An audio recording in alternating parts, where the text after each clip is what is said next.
шарифзода лутфия, сокини ноҳияи муъминобод.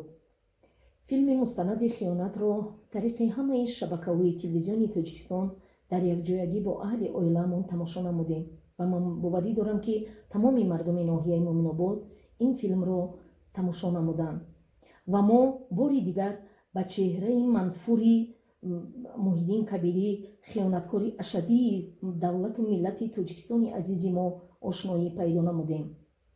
ростӣ дар солҳои 2010 вақте ки Муҳиддин Кабирӣ вакили маҷлиси намояндагони маҷлиси олии ҷумҳурии Тоҷикистон буд, дар курсии вакилӣ менишаст, ман боварӣ дорам, ки дар таҳия ва қабули чандин қонунҳои амалкунандаи имрӯзаи ҷумҳурии Тоҷикистон иштирок кардааст ва имрӯзҳо шарм надошта аз давлати Аврупо истода бо якду размандагони худ, якду саркардагон ҳаммаслакони худ нишаста нисбати ҳукумати конститутсионии ҷумҳурии Тоҷикистон санги маълумат мезанад.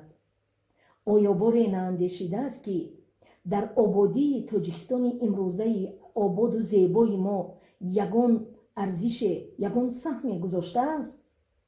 ман боварӣ дорам, ки ин хиёнате, ки имрӯзҳо Муҳиддин Кабирӣ ба мардуми Тоҷикистон, бахусус ба аҳлу авлоди худ, ба хоҳарони худ, ба писарамаҳои худ кардааст, ҳеҷ вақт онҳоро ягон кас намебахшад. ва ман бо боварӣ гуфта метавонам, ҷавонони имрӯзаи Тоҷикистон, ҷавонони солҳои 1992 ки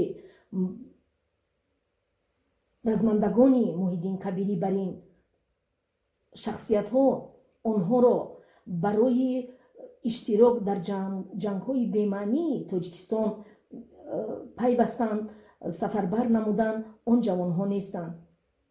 имрӯз ҷавонҳои мо, ман бо боварӣ гуфта метавонам, ки ин истиқлолияту ин ободию ин ваҳдати комиле, ки имрӯз дар Тоҷикистони мо ҳукмфармост, ҳамчун гавҳараки чашм нигоҳ медоранд ва барои рушду нумои Тоҷикистони азизи мо саҳми арзандаи худро мегузоранд ва хиёнатро, хиёнаткорро, хиёнатпешаро ягон давлату миллат, ягон фарди солимфикри ҷомеа намебахшад.